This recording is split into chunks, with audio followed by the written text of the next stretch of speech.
Milhares de anos atrás, em uma terra banhada por sol e marcada por oliveiras antigas, emergia um grupo que moldaria para sempre o destino de uma nação. Quem eram esses homens, cujos nomes ecoam até hoje nas páginas da história e da fé? Você já se perguntou sobre a verdadeira essência dos fariseus? Longe dos estereótipos comumente aceitos, existe uma narrativa muito mais complexa e fascinante, uma que desafia as preconcepções e revela camadas de devoção, poder e, por vezes, tragédia. Eles não eram apenas antagonistas, eram zelosos guardiões de uma tradição que, para eles, representava a própria alma de seu povo.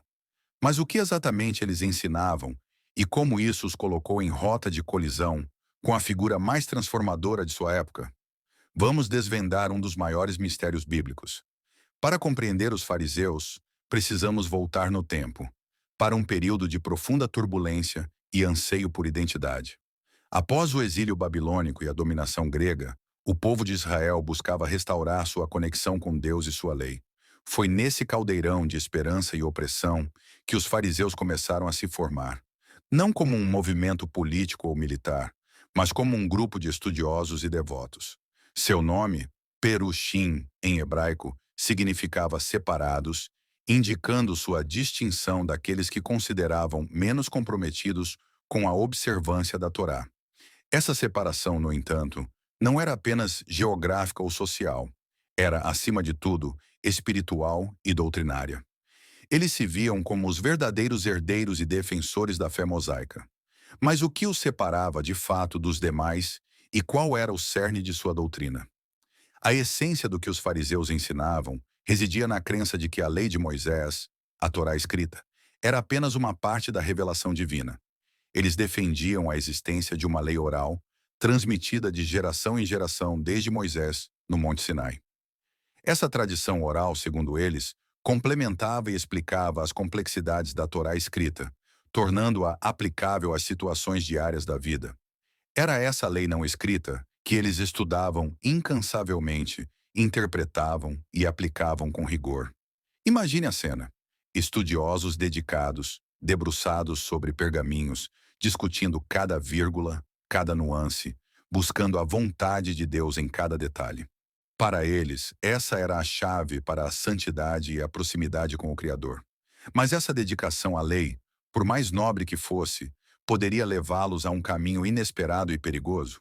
A dedicação à lei oral levou os fariseus a desenvolverem um sistema complexo de interpretações e regulamentações.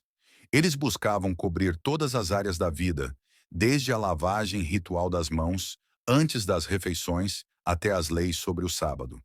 Cada ato do cotidiano podia se tornar um ato de devoção, uma forma de santificar a vida. Essa meticulosidade, por um lado, cultivava uma profunda reverência pela palavra de Deus e um desejo sincero de agradá-lo. Por outro lado, abria a porta para uma armadilha sutil, a possibilidade de confundir a observância externa com a verdadeira transformação interior. Será que, ao focar tanto nas minúcias, eles acabaram perdendo de vista o coração da lei? A rivalidade entre os fariseus e os saduceus é um capítulo crucial para entender seu posicionamento. Enquanto os fariseus eram um movimento popular, enraizado nas sinagogas e na vida do povo comum, os saduceus eram a elite sacerdotal, aristocrática e ligada ao templo. Os saduceus aceitavam apenas a Torá escrita e rejeitavam a lei oral, bem como doutrinas como a ressurreição dos mortos e a existência de anjos e espíritos. Atos 20 e 3:8. Essa diferença fundamental gerava atritos constantes. Imagine dois titãs teológicos, cada um defendendo sua visão da verdade, em uma batalha intelectual pelo coração e mente do povo. Quem prevaleceria nessa disputa por influência e autoridade? A influência dos fariseus cresceu exponencialmente entre o povo. Ao contrário dos saduceus, que se concentravam nos rituais do templo, os fariseus levaram a religião para o dia a dia das pessoas, para suas casas e sinagogas. Eles eram os mestres, os juristas, os conselheiros. Sua abordagem democrática da fé, onde a piedade pessoal e o estudo da lei eram acessíveis a todos, ressoou profundamente com a população. A sombra da opressão romana pairava sobre a terra, E a observância da lei era vista como um bastião de identidade e resistência. Mas essa popularidade, por mais bem intencionada que fosse, poderia, sem que percebessem, se tornar um terreno fértil para a complacência e o orgulho. O Novo Testamento nos apresenta os fariseus sob uma luz complexa. Em Mateus 23, Jesus os adverte: Ai de vocês, mestres da lei e fariseus, hipócritas! Vocês dão o dízimo da hortelã, do endro e do cominho, mas negligenciam os preceitos mais importantes da lei: a justiça, a misericórdia e a fidelidade. Essa passagem revela um ponto crucial. A crítica de Jesus não era a lei em si, mas a forma como alguns a praticavam. Ele não os condenava por sua devoção, mas por uma devoção que se tornava vazia, focada na aparência em detrimento da substância. Era uma tragédia silenciosa, onde o zelo genuíno se misturava com uma cegueira espiritual. Qual a verdadeira razão para essa aparente contradição? A hipocrisia é uma acusação recorrente contra os fariseus nas Escrituras, mas é vital entender o contexto. Não significa que todos os fariseus eram hipócritas. Muitos eram sinceros em sua fé. A crítica de Jesus era direcionada àqueles que usavam a religião como uma máscara para esconder ambições egoístas ou para exibir uma piedade que não condizia com o coração. Eles amavam os primeiros lugares nas sinagogas e as saudações nas praças. Mateus 23, 6 a 7. Essa busca por reconhecimento e status, por mais sutil que fosse, desvirtuava o propósito original da lei. A imagem pública se tornava mais importante que a verdadeira devoção. E como isso afetava a percepção da fé por aqueles que os observavam? A rigidez farisaica em relação ao sábado é um exemplo clássico dos conflitos com Jesus. Em Marcos 2, 23 a 28, seus discípulos colhem espigas de grãos no sábado, o que é imediatamente questionado. Jesus responde que o sábado foi feito por causa do homem, e não o homem por causa do sábado. Para os fariseus, as inúmeras regras em torno do sábado eram uma forma de santificá-lo, de torná-lo um dia de descanso absoluto e adoração a Deus. Mas a crítica de Jesus não era a ideia do sábado, mas a aplicação que o tornava um fardo, uma prisão, em vez de uma bênção. Como uma busca por santidade pode, paradoxalmente, levar à opressão? Outro ponto de atrito era a associação de Jesus com publicanos e pecadores. Para os fariseus, a pureza ritual e a separação dos impuros eram essenciais para manter a santidade. Eles viam Jesus comendo e bebendo com pessoas que, em sua visão, estavam fora dos padrões de retidão, o que os chocava profundamente. Lucas 15, 1 a 2. Eles buscavam isolamento do pecado, enquanto Jesus buscava a redenção dos pecadores. Essa diferença fundamental na abordagem da salvação gerava um abismo entre eles. Será que o desejo de pureza deles os impedia de ver a verdadeira necessidade de um mundo caído? A questão da tradição dos anciãos versus os mandamentos de Deus também gerou um confronto direto. Em Marcos 7:8, Jesus afirma: Vocês abandonam os mandamentos de Deus para se apegar às tradições dos homens. Os fariseus valorizavam as tradições orais tanto quanto, ou até mais do que, a própria lei escrita, acreditando que elas eram igualmente divinas. Jesus os repreendeu por priorizarem regras humanas em detrimento do espírito da lei divina, como a honra aos pais em detrimento do corbã. O que acontece quando a tradição se torna um véu, obscurecendo a verdadeira intenção da palavra de Deus? A parábola do fariseu e do publicano, Lucas 18, 9 a 14, é uma das passagens mais reveladoras sobre a mentalidade de alguns fariseus.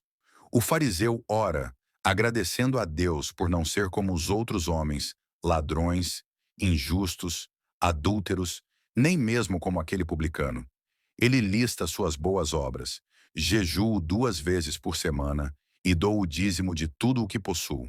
Em contraste, o publicano, batendo no peito, pede misericórdia. A conclusão de Jesus é devastadora. O publicano foi justificado, não o fariseu. Essa história, como nunca viu, demonstra o perigo da autojustiça e do orgulho espiritual. O que se esconde por trás de uma fachada de religiosidade perfeita? No entanto, seria um erro pintar todos os fariseus com o mesmo pincel. Nem todos eram hipócritas ou antagonistas de Jesus. Nicodemos, um fariseu e membro do Sinédrio, procurou Jesus secretamente à noite para aprender sobre o reino de Deus. João 3, 1 a 2. Gamaliel, um renomado fariseu e mestre da lei, defendeu os apóstolos diante do Sinédrio, aconselhando prudência. Atos 5, 34 a 39. Saulo de Tarso, antes de se tornar o apóstolo Paulo, era um fariseu zeloso e irrepreensível, segundo a lei. Filipenses 3, 5 a 6. Essas figuras nos mostram que havia nuances e diversidade de corações dentro do movimento. A verdade é sempre mais complexa do que aparenta. A ascensão do cristianismo após a morte e ressurreição de Jesus marcou uma mudança fundamental na paisagem religiosa. A mensagem de Jesus, de salvação pela graça através da fé e não pela observância estrita da lei, representava um desafio direto a muitos dos pilares da doutrina farisaica. Imagine o impacto. Um novo caminho, simples e acessível, que prometia a reconciliação com Deus sem a necessidade de uma infinidade de rituais e regulamentos. Isso não era apenas uma diferença teológica, era uma revolução. Como os fariseus, defensores da antiga ordem, reagiriam a essa nova e poderosa corrente? A destruição do segundo templo em 70 d.C. foi um ponto de virada trágico para todo o judaísmo e, em particular, para os fariseus. Com o templo em ruínas, os sacrifícios e rituais centrais à adoração judaica cessaram. Os saduceus, cuja autoridade e existência estavam intrinsecamente ligadas ao templo, praticamente desapareceram. Foram os fariseus, com sua ênfase na sinagoga, no estudo da Torá e na vida devocional, que conseguiram rearticular e preservar o judaísmo. Eles se tornaram os pilares da tradição rabínica, garantindo a sobrevivência da fé judaica. Mas a que custo essa preservação foi alcançada? Após a destruição do templo, os fariseus remanescentes, liderados por figuras como Yohanan ben Zakkai, estabeleceram um centro de estudo em Jâmnia. Ali, eles codificaram a lei oral, que mais tarde se tornaria a base do Talmud. Esse processo foi essencial para a sobrevivência do judaísmo, transformando-o de uma religião centrada no templo em uma religião centrada na lei e na comunidade. Essa foi a verdadeira razão pela qual sua influência se tornou ainda mais proeminente. Eles foram os arquitetos do judaísmo rabínico, a forma que o judaísmo assumiu por séculos. A partir das cinzas, uma nova estrutura foi erguida. A visão dos fariseus sobre a lei, embora complexa e por vezes rígida, tinha um propósito fundamental: preservar a identidade de um povo escolhido em meio a um mundo pagão. Eles acreditavam que cada detalhe da lei era uma forma de santificar a vida e de se aproximar de Deus. Para eles, a observância era um ato de amor e obediência, uma forma de demonstrar sua devoção incondicional ao Senhor. Imagine a pressão de manter uma cultura e uma fé intactas sob o domínio de impérios estrangeiros. Sua dedicação era inegável, mas a linha entre zelo e legalismo podia ser tênue e traiçoeira. A questão da autoridade era um dos maiores atritos com Jesus. Os fariseus baseavam sua autoridade na sua interpretação da lei e na tradição. Jesus, por sua vez, falava com uma autoridade que vinha diretamente de Deus, ensinando como quem tinha autoridade e não como os mestres da lei. Mateus 7, 20 ao 9. Isso era incompreensível e ameaçador para eles. Como um carpinteiro da Galiléia poderia ter tal poder e sabedoria, desafiando séculos de interpretação rabínica? A luz de Jesus era um contraste gritante com suas sombras.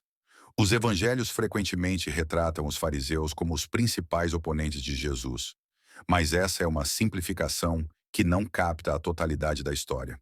É crucial lembrar que os evangelhos foram escritos após a destruição do templo, em um período em que o cristianismo e o judaísmo rabínico estavam se separando e definindo suas identidades. Essa dinâmica pode ter influenciado a forma como os fariseus foram retratados, enfatizando os pontos de conflito. Será que essa perspectiva nos impede de ver a verdadeira complexidade de sua fé?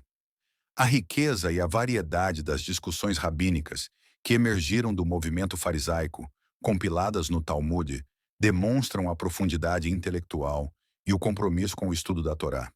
Não era apenas uma questão de seguir regras, mas de entender o pensamento divino por trás delas. Eles valorizavam o debate, a argumentação e a busca incessante por conhecimento.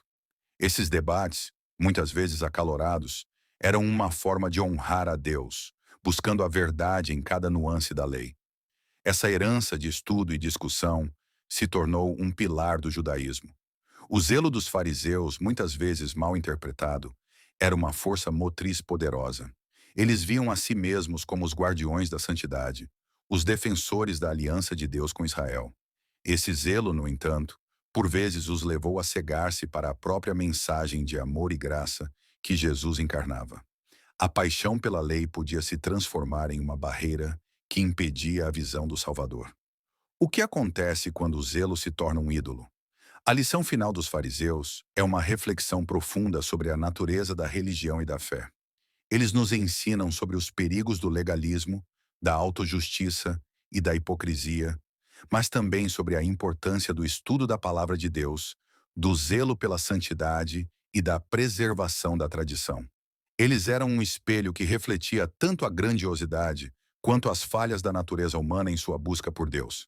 Eram homens de fé, mas também homens de carne e osso, sujeitos às mesmas tentações que todos nós enfrentamos. A história dos fariseus é um lembrete vívido de que a verdadeira espiritualidade não reside na observância externa, mas na transformação interior do coração. É uma chamada à reflexão sobre nossas próprias motivações na fé. Estamos buscando agradar a Deus ou apenas impressionar os outros? Estamos focados nas minúcias da religião ou no amor e na justiça, que são o cerne do Evangelho? Essa é a verdadeira razão pela qual sua história continua a ressoar conosco hoje, oferecendo lições intemporais. Ao olharmos para os fariseus, somos convidados a examinar nossos próprios corações e a questionar se nossa busca pela santidade nos aproxima ou nos afasta de Deus e de nossos semelhantes. A tragédia de muitos fariseus foi a incapacidade de reconhecer o Messias em meio ao seu zelo pela lei, perdendo a floresta por causa das árvores. Mas a tragédia também se transformou em legado, pois sua dedicação garantiu a continuidade de uma fé milenar.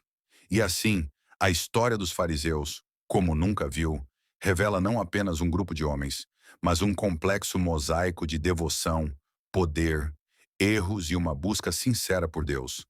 Eles nos deixaram um legado de estudo, de zelo e de uma advertência crucial: que a religião sem o coração da graça pode se tornar um fardo, mas a fé genuína, enraizada no amor, tem o poder de transformar vidas e a história. Esperamos que esta jornada pela verdadeira história dos fariseus tenha revelado novas perspectivas e despertado em você uma profunda reflexão. Que possamos aprender com o passado para construir um futuro de fé mais autêntica e compassiva. Se você foi edificado por esta exploração, convidamos você a se juntar à nossa comunidade. Inscreva-se no canal para continuar desvendando os mistérios da Bíblia e aprofundando sua fé. Sua presença aqui faz toda a diferença.